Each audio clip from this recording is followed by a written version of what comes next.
Have you noticed? Getting out of bed takes longer than it used to. Climbing a flight of stairs leaves you catching your breath. And something as simple as a walk to the mailbox feels heavier than before. If this sounds familiar, you're not alone. Many of us, as we enter our 60s, 70s, even 80s, begin to wonder, is this just what getting old feels like? There's a quiet fear behind that question. Not the fear of aging itself, but of losing the ability to do the little things we once took for granted. Walking without help, bending down to tie our own shoes, living each day without depending on others. We might try to comfort ourselves by saying, well, it's just part of aging. But what if I told you, it doesn't have to be? Let me tell you about Henry. Henry is 74. He lives alone in a small town in Oregon, in a house he's taken care of for over 40 years. 2 years ago, he slipped in the kitchen. Nothing too serious, a bruised hip and a sore shoulder. But what hurt most wasn't the fall. It was the realization that he couldn't get up without calling someone. He told me, that fall didn't just knock me down physically, it shook me up inside. I felt powerless. After that, Henry made a decision. He wasn't going to let his body slowly shut down, one unused muscle at a time. He didn't join a gym. He didn't start running marathons. He started small, 10 minutes of stretching in the morning, standing up during TV commercials, opening the window each morning to breathe in sunlight. 1 year later, he walks to the grocery store 3 times a week. He can stand up from the couch without using his arms. And the smile on his face when he told me this, that was the smile of a man who had taken back control of his own life. Henry didn't reverse aging, he reclaimed his freedom. And that's what I want to share with you today. This video is not about chasing youth. It's about learning how to live fully, gently, and independently, even as our bodies change. We're going to talk about 7 small things you can start doing today. Not expensive, not complicated, just intentional and powerful. Each one is rooted in real stories from people like you and me who made small changes that led to big results. You don't have to watch this video with a notebook. You don't have to do everything perfectly. But I encourage you to watch it with your heart, because the most important muscles we build at this stage of life are not just in our legs, but in our mindset, in our belief that we still matter, that we are still capable, that we are still becoming. By the end of this video, I hope you'll feel one thing: hope. Hope that no matter your age, no matter your aches and limitations, there are gentle ways to keep your body moving, your spirit grounded, and your independence alive. Because aging is not the end. It's the next chapter, and you get to choose how it's written. Let's begin. 1. Sleep is not a luxury, it's your foundation. When we were younger, we could get away with 5 hours of sleep and then still make it through the day. But in our later years, sleep becomes something entirely different. It's no longer just rest, it's medicine. Yet for many older adults, good sleep is hard to come by. We wake up several times during the night. We rise in the morning still feeling tired. And somewhere along the way, we begin to accept this as normal. But it's not. Poor sleep is not just a nuisance. It slowly chips away at our memory, our mood, and even our ability to move freely. Have you ever noticed how your balance feels worse after a night of bad sleep? Or how your patience seems thinner when you're tired? That's not just coincidence. That's your body quietly asking for help. Here's the truth. You deserve deep, healing sleep, not just to feel better, but to stay sharp, strong, and emotionally resilient. There are simple things we can do to invite better sleep, starting tonight. Dim the lights an hour before bed. Avoid screens, yes, even the news on TV. Listen to calming music or soft breathing exercises. Keep your bedroom cool and quiet. A friend of mine, Rosa, is 81. She used to wake up every night at 2 a.m. and couldn't fall back asleep. She felt groggy all day and thought she was just getting old. But once she stopped watching television before bed and started reading instead, and kept her room slightly cooler, she began sleeping through the night again. Within a few weeks, she was more alert, less anxious, and even noticed her joint pain wasn't as intense. That's the power of rest. Let me remind you, sleep is not something we earn. It's something we need. Prioritizing sleep isn't selfish. It's one of the kindest things you can do for your body, your mind, and your family. Because when you're well rested, you're more present, more patient, more you. So tonight, treat your rest like the sacred ritual it is. You're not being lazy, you're being wise. 2. Don't sit too long. Movement is your medicine. Let's be honest. As we get older, sitting feels like the safest, most comfortable thing to do. And after a lifetime of working, raising families, and taking care of others, haven't we earned the right to just sit back? Yes, we've earned rest, but not stillness. Because here's the truth no one likes to say out loud. The more we sit, the harder it becomes to get back up. And if we stop moving little by little, life starts shrinking around us. Our muscles weaken, our circulation slows, even our minds become foggy. Have you noticed how long periods of sitting make your knees ache, your back stiff, or your mood drop? It's not just age, it's inactivity. But this doesn't mean you need to go out and start jogging or lifting weights. What your body needs is gentle, regular movement. Every hour or so, just stand up, stretch your arms, march in place for a minute, take a few steps around the room. These tiny motions tell your body, I'm still here, I still want to move. Take my friend Ben, 69, from California. He used to spend 6 hours a day watching television, and he told me his back pain kept getting worse. I suggested a simple rule. Every time a commercial came on, stand up. Just that. No fancy equipment, no workout clothes. Within a month, he noticed he could bend down to tie his shoes again, something he hadn't done in years without groaning. Movement is not just physical, it's emotional. When you move, you feel more alive. You reconnect with your body. You remind yourself that you still have strength. And here's something important. Sitting isn't the enemy. Staying still is. Even if your legs aren't what they used to be, movement is still possible. Wiggle your toes, rotate your ankles, raise your arms. Your body doesn't need perfection. It just needs consistency.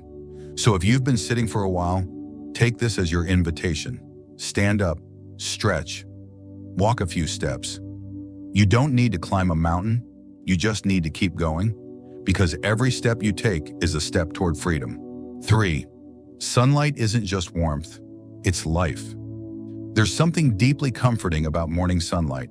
The way it spills across your kitchen table, the way it gently warms your face.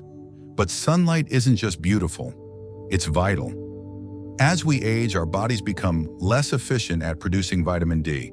And vitamin D is not just a supplement. It's the silent protector of our bones, our muscles, and our immune system. Without enough of it, we begin to feel the consequences. Aching joints, weak bones, poor balance, even frequent illness or fatigue. And yet the answer is right outside our door.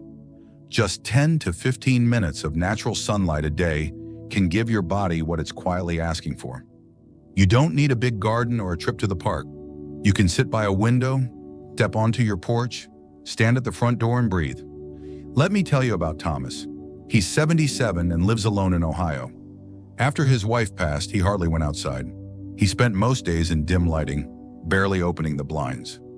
Eventually, he began to feel low, not just in spirit, but in energy. He told me, I felt like I was fading, like something inside me was slowly turning off. His doctor suggested one simple change: morning sun. So every day after breakfast, he stepped outside, just for 10 minutes. He didn't walk. He didn't do anything special. He just stood in the light. Within a few weeks, he felt lighter. His mood lifted, his sleep improved. He started humming again while making tea. That's the power of sunlight. It doesn't shout, it doesn't rush. It simply reminds your body how to heal. So if you've been spending most of your days indoors, especially in winter, I gently urge you, make space for the sun. Open the curtains. Let the light in. Step outside when the weather allows, even for a few deep breaths. And yes, wear sunscreen if needed. Protect your skin. But don't hide from the light. Your body, your spirit, they crave it more than you know. Because sunlight doesn't just touch your skin, it touches your soul. 4. Strong legs, strong life. There's a quiet truth we often overlook as we get older. Your legs are your freedom. They take you to the bathroom in the middle of the night. They help you get out of a chair. They carry you through grocery aisles, church steps, or across your own living room. But when the legs weaken, so does your independence. It doesn't happen all at once. First, these stairs become harder, then you avoid long walks. Eventually, you hesitate to leave the house at all. Not because you don't want to, but because you're afraid your legs won't support you. But it doesn't have to be that way. The truth is, even in your 60s, 70s, or 80s, you can rebuild strength. You don't need a gym. You don't need fancy machines. You just need a few minutes each day and a little patience. Try this. Sit in a sturdy chair. Place your feet flat on the floor. Now slowly stand up, then sit back down. Do that 5 times. That's it. Or while seated, lift one leg off the ground and hold it for a few seconds, then switch. Simple, gentle, and powerful. My friend Linda, 66, used to be afraid of falling. She avoided going to the market unless someone was with her. Her legs felt shaky. Her confidence was even shakier. But she committed to doing just 5 minutes of leg exercises every morning. She started by holding onto the kitchen counter for balance and slowly lifting her heels. Now, she walks to the nearby bakery every Sunday by herself and even carries her own bags. She told me, "It wasn't about becoming strong like I used to be. It was about becoming steady enough to live without fear." That's what we're after, not perfect legs, but legs that can carry you through life with confidence. Because every time you strengthen your legs, you're not just building muscle. You're building independence. You're building freedom. You're saying to the world, I still choose to move. I still choose to live. So give your legs the attention they deserve. They've carried you this far. Now help them carry you further. 5. Tai Chi and yoga. Stillness that moves you. As we age, movement doesn't always come easily.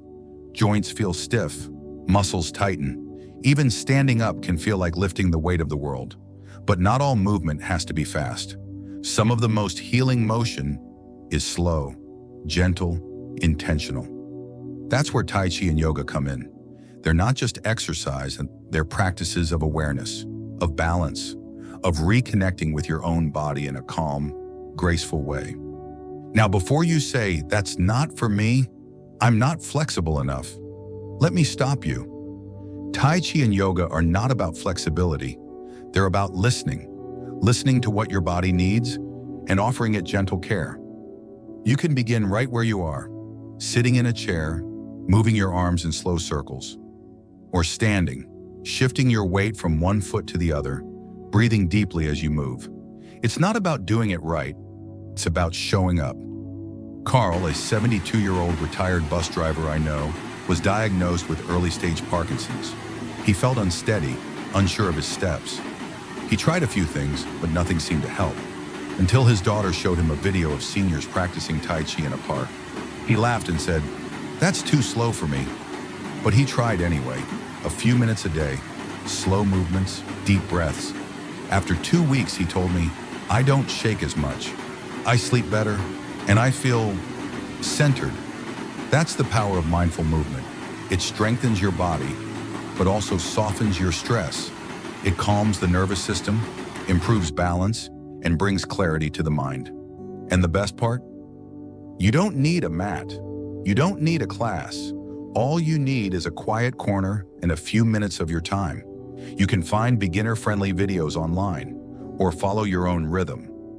Move slowly, breathe deeply, smile gently, because sometimes the strongest thing you can do is move slowly on purpose. So if your body feels stiff, if your spirit feels unsettled, try stillness in motion. Let Tai Chi or yoga meet you where you are, not to change you, but to remind you you are still whole, still growing, still beautifully alive. 6. Laughter, talk, and connection. The medicine we forget. We often talk about vitamins, movement, and rest, but there's one healing force that's just as powerful and far too easy to overlook. Human connection. You see, we weren't meant to live in silence. We weren't built to go days without hearing a familiar voice or sharing a warm laugh. But for many older adults, especially those living alone, that silence becomes the loudest part of the day. Loneliness doesn't always show up as sadness. Sometimes it comes as forgetfulness, fatigue, or that quiet ache in your chest that you can't quite explain. And while pills and exercises help the body, connection heals the spirit. Let me tell you about Ellen. She's 80, lives in Chicago, and spent most of her days watching TV in silence after her husband passed. She told me, "My body was fine, but something in me felt empty." Then her granddaughter gifted her a simple idea. "Grandma, can you tell me a story about when you were my age?" That one question opened a door. Ellen started calling her granddaughter once a week, sharing memories from her youth. The phone calls grew longer. Then came laughter. Then came joy. What changed? Not her medications, not her diet, just the simple act of being heard and of hearing someone else. When we laugh, our brain lights up. When we talk, our heart steadies.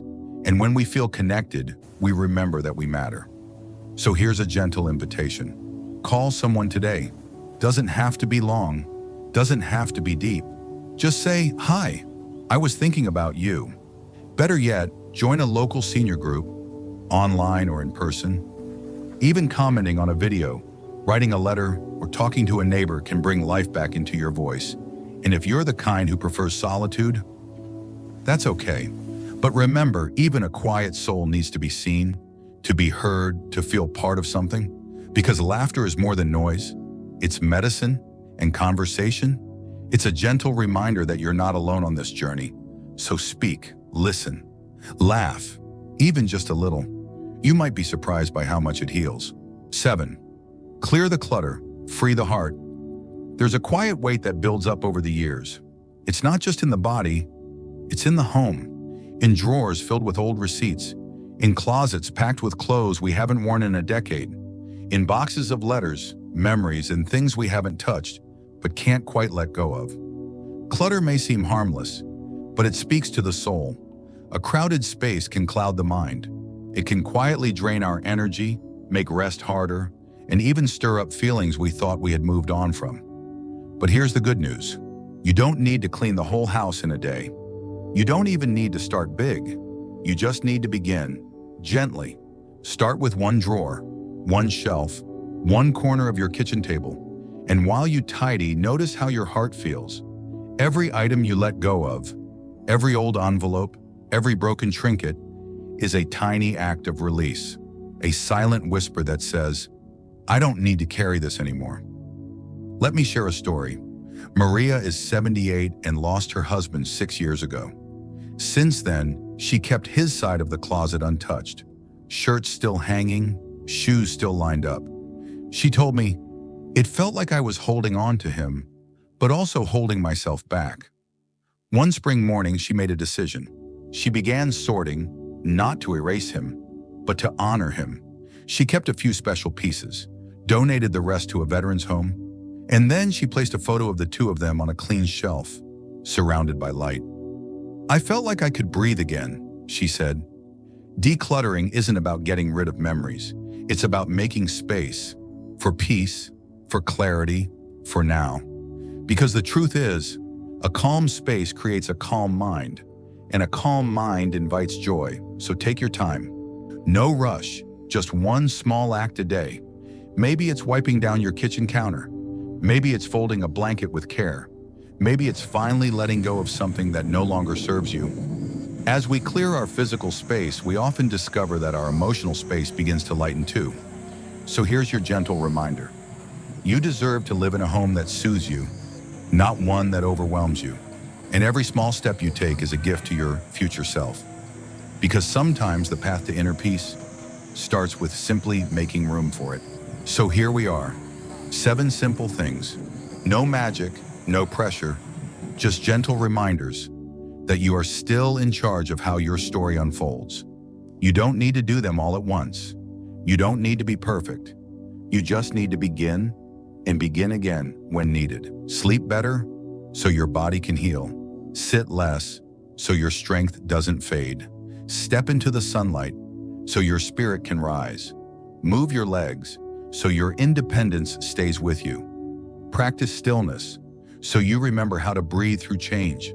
Speak and laugh, so you don't forget the sound of your own joy. Clear the clutter, so your heart can stretch out and rest. These aren't just habits. They are quiet choices that shape how we live the years ahead. Because aging isn't about losing control. It's about finding new ways to care for the life you still hold. And that life is still full of meaning. Henry, Rosa, Ben, Ellen, Maria. They aren't special because they had more time or energy. They're special because they decided to use what they did have wisely. They made a different choice, and so can you. You see, growing old doesn't mean growing small. It doesn't mean fading out. It means having the chance to grow deeper, to live slower but fuller, to love with fewer words but more presence. And if no one has told you this recently, let me be the one to say it. You are still needed. You are still worthy. You are still becoming. The way you move, rest, breathe, and show up each day, it matters. To your body, to your mind, and to those who love you, even if they don't say it often. So as you move forward, remember this. You're not doing these things just to live longer. You're doing them to live better. This isn't about adding more years to your life. It's about adding more life to your years. Thank you for spending this time with me today. If this video gave you even one small thing to think about, I hope you'll share it with someone who may need it too. And if you'd like more gentle reminders like these, don't forget to subscribe and join us here again. Until next time, take care of yourself. You're not being selfish, you're being wise.